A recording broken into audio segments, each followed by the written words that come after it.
The morning they came to take me, I was sitting at the kitchen table with my coffee going cold. I remember the light. It was one of those flat November mornings where everything looks like it's been drained of color. The yard, the street, even the coffee. I had been up since 4. I couldn't tell you why. My body just does that now. 68 years old, and sleep has become something that happens to other people. My daughter came through the front door without knocking. She still had a key from when her mother was sick. I never asked for it back. I suppose I thought it meant she still considered this home her home too. I was wrong about a lot of things back then. She had her husband with her, Rick.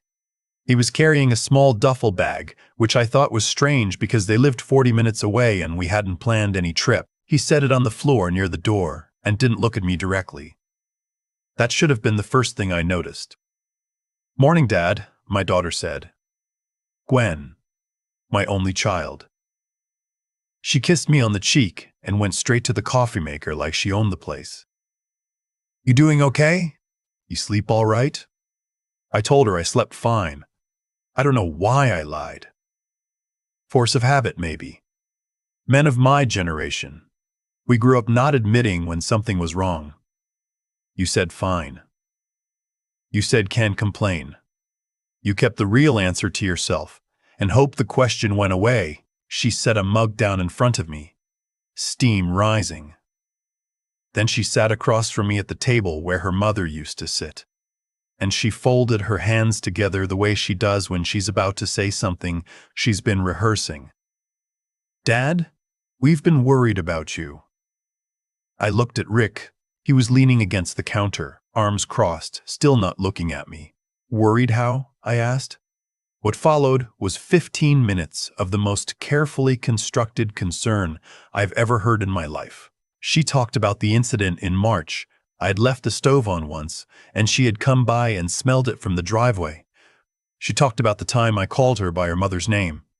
Once. Her mother had been dead for 2 years, and I had been looking at an old photograph when Gwen walked in, and my mind was somewhere else entirely. She talked about the neighbor, Peggy, who had mentioned I sometimes stood in the front yard in the evenings just staring. Peggy told her that, my neighbor of 11 years, who I had helped move furniture 3 separate times, who I had shoveled the path to her mailbox every winter since her hip replacement. Peggy. I sat there and I listened, and I noticed that none of what Gwen described added up to what she was building it into. A stove left on. A name slipped. A man standing in his own yard in the evening, looking at his own street. These were the bricks she was using to build a wall around me. "We found a place," she said.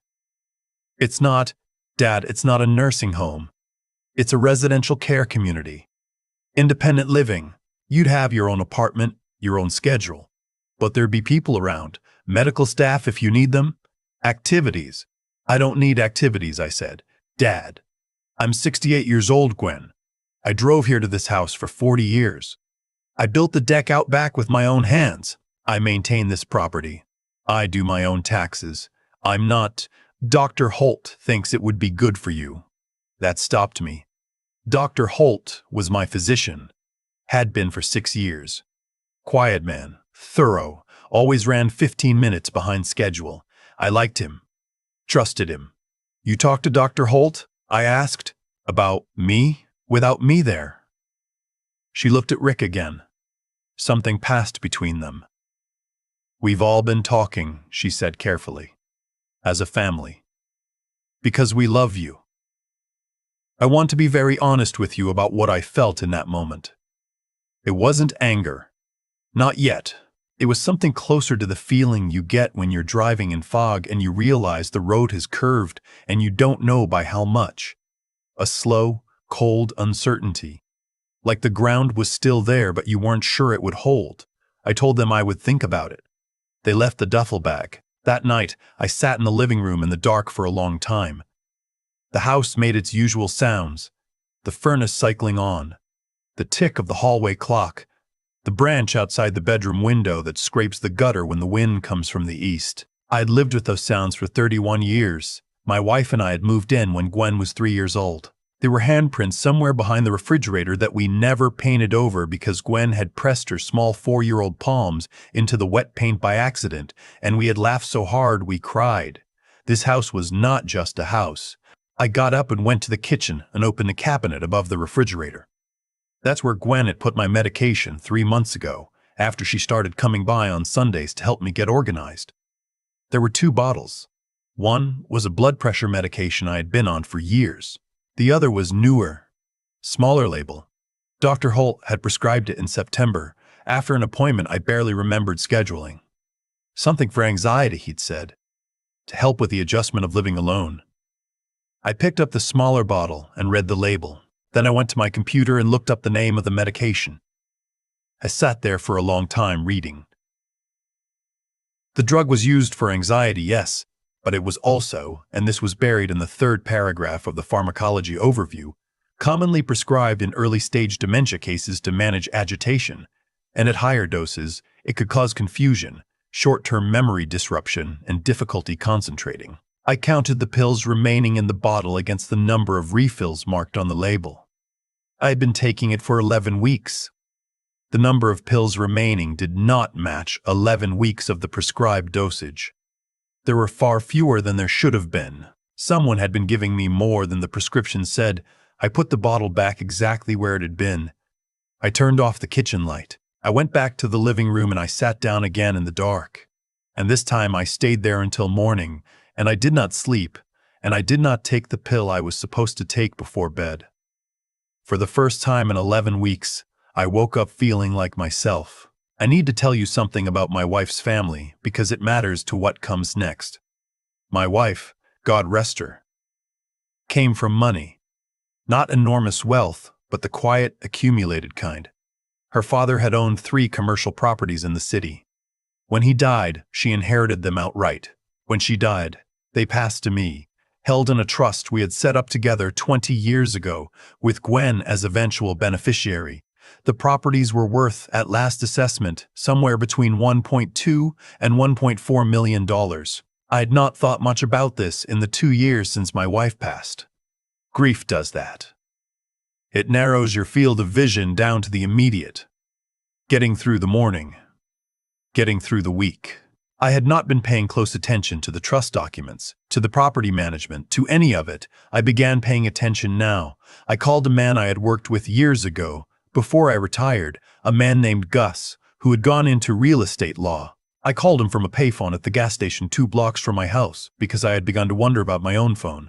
We had coffee at a diner across town, not the one Gwen and Rick usually went to, and I told him everything. Gus listened the way good lawyers listen, without expression, without interruption, taking nothing down because he understood that nothing should exist on paper yet. When I finished, he said, "Martin, has anyone asked you to sign anything recently?" I thought about it. 4 weeks ago, Gwen had brought over some paperwork. She said it was an update to the trust routine, she said, just keeping everything current. Dr. Holt had come with her that day, which had seemed unusual, but which I hadn't questioned. I had been on the medication for 7 weeks by then. I remembered signing something. I didn't remember reading it. Gus set down his coffee cup very carefully. "Do you have a copy?" he asked. I didn't. Gwen had taken all the pages with her. "Okay," Gus said, "here's what we're going to do." The next 4 weeks were the loneliest of my life, and I've had some lonely years. I had to pretend. I had to keep taking the pill, or appear to, while actually palming it each morning and flushing it away. I had to keep acting slightly confused at the right moments, misplacing my keys on purpose, repeating myself at dinner when Gwen came by, watching her watch me with that expression I now understood was not concern but calculation. I hate that I know my daughter's face that well. I hate that I can read the difference now. Rick was the one managing the practical side of things. I understood that the more I watched him. He was the one who had found the care community, the one who spoke to the staff there, the one who had, and this Gus confirmed through a contact at the county recorder's office, filed a petition for limited conservatorship 2 weeks before that Sunday morning visit. Conservatorship, the legal mechanism by which a person is declared unable to manage their own affairs and someone else is appointed to manage them instead. If it had gone through, Rick would have had legal authority over my finances. over the trust, over the properties. Gus was working quietly on my behalf. He obtained a copy of what I had signed. It was not a routine trust update. It was a document granting Rick co-trustee authority, the kind of authority that, combined with a conservatorship, would give him effective control of everything. The signatures were mine. The date was from 7 weeks into the medication. Would it hold up? I asked Gus.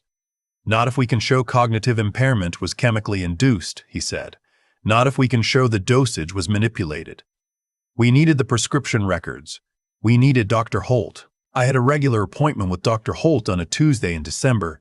I went in without Gwen, which I had not done in months.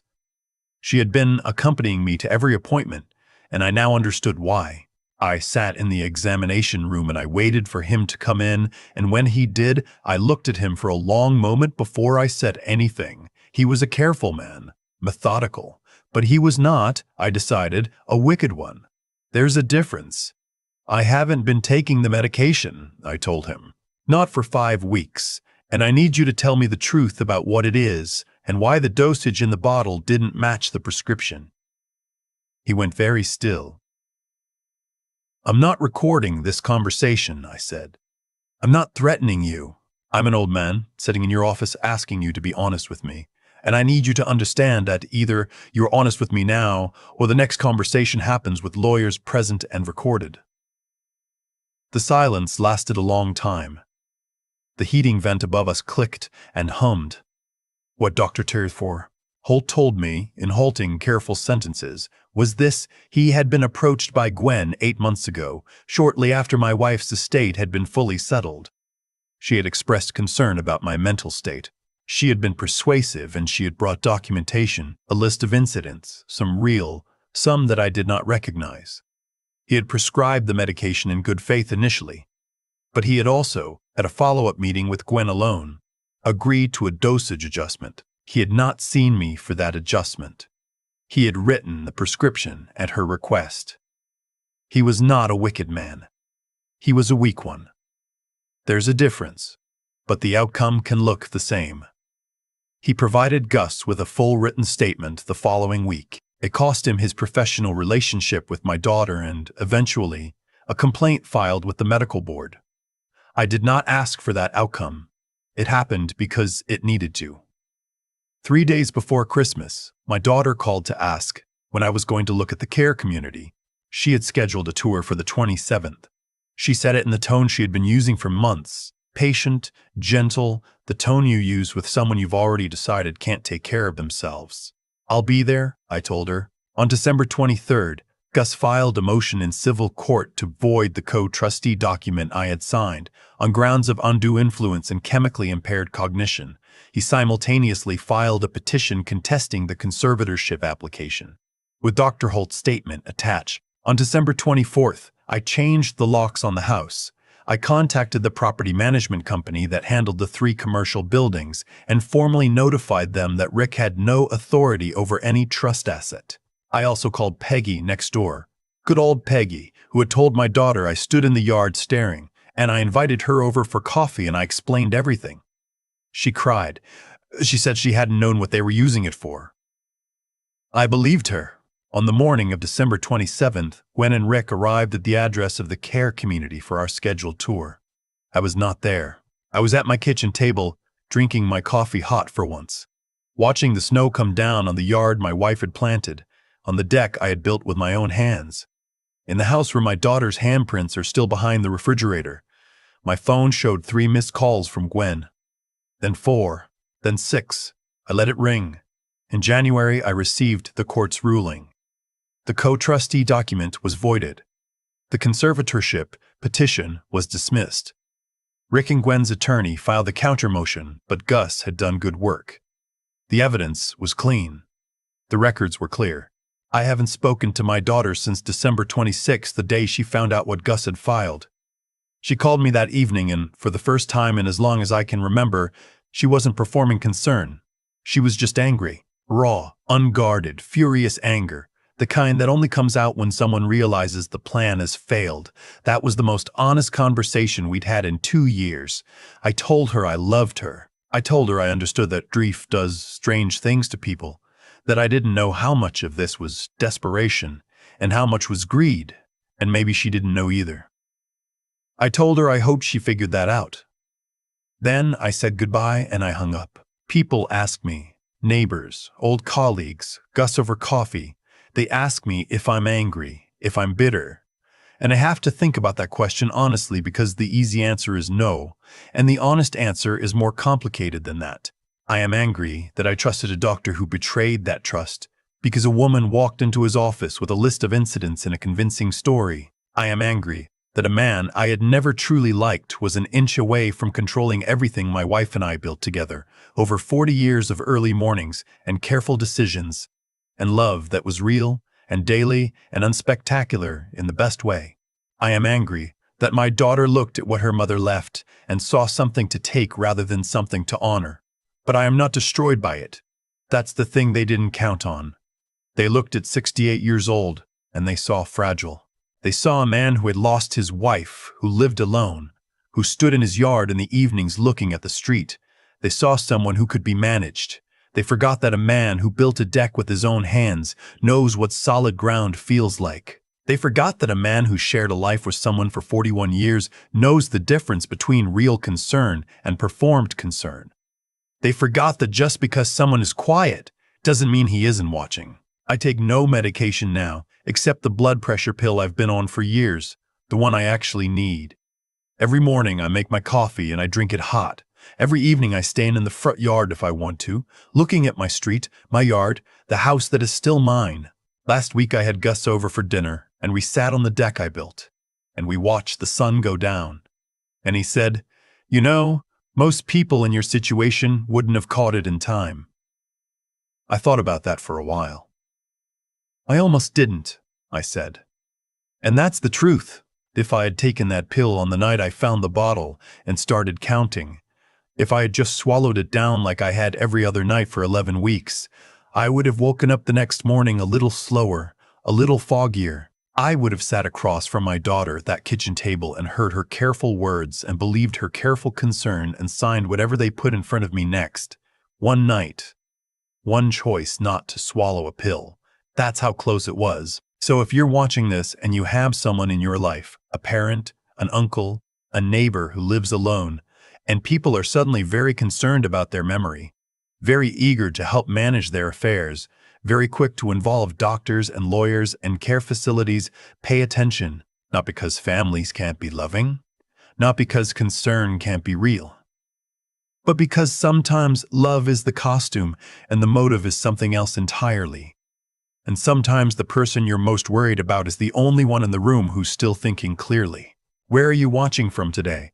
And has there ever been a moment in your life when you almost missed something important, and one small thing made you stop and look again? Tell me in the comments. I read every single one. I think about cause and effect a lot these days, not in any abstract philosophical way, just in the plain, practical way that comes from sitting on a deck you built yourself and tracing back the exact chain of events that almost cost you everything. If my wife hadn't passed when she did, Gwen might never have looked at what we'd built together and started doing the math. If the properties hadn't been worth what they were, Rick might have stayed the quiet, indifferent son-in-law he'd always been. If I hadn't opened that cabinet on the right night, in the right frame of mind, and started counting pills, I wouldn't be sitting here at all. I'd be in a room somewhere with a meal schedule and a common area and a very polite staff, signing whatever they put in front of me next. Every choice has a consequence. That's not a religious idea. It's just true. Gwen made choices. Small ones first, then larger ones, then ones that couldn't be undone. And each choice narrowed the path she was on until there was only one direction left to go. People don't usually decide overnight to do something like what she did. They get there gradually, one compromise at a time, each one feeling small enough to justify. I've had a long time to think about that. It doesn't make what she did forgivable, but it makes it human, and understanding that has kept me from becoming someone I don't want to be. What I keep coming back to is this. The thing that saved me wasn't luck. It was that I had spent 68 years learning to pay attention, not to grand gestures, to small things, The duffel bag Rick set by the door without looking at me, the way Gwen folded her hands before she said something rehearsed, the number of pills in a bottle that didn't add up. Small things. The kind of details that slip past you when you're not present in your own life. That's what I'd call intelligence in the real sense. Not test scores, not credentials, the practice of staying awake to what's actually in front of you. I almost lost it. 11 weeks of that medication had softened the edges of everything, made the world feel slightly behind glass. And the terrifying part is that I hadn't noticed. I thought I was just grieving. I thought the fog was mine. Gus told me once that most people in my situation never catch it. And I believe him, because the system that Gwen and Rick built around me was designed to work on someone who was already half convinced they needed help. They used my grief. They used my trust. They used a doctor I respected. The cruelty of it isn't in the grand scheme. It's in how well they knew which doubts to push on. So when I say that what carried me through was not luck, but character, I mean that the daily practice of being honest with myself, of not accepting the easy answer, of being willing to sit with an uncomfortable truth and follow it wherever it led, that's what made the difference. Not courage in any dramatic sense. Just the refusal to stop thinking. The morning I changed the locks, I felt something I hadn't felt since before my wife got sick. Not happiness exactly. Steadiness. The feeling of standing on ground you know will hold. That's what I want to leave you with, not a lesson written on a wall somewhere. Just this, the clearest thinking you'll ever do is the thinking you do when it costs you something to be honest, and the person who stays present in their own life, who notices the small things, who asks the uncomfortable questions, who doesn't swallow what they're given without first asking what it is. That person is very hard to take advantage of. Stay awake. That's all. In the end, that's the whole thing.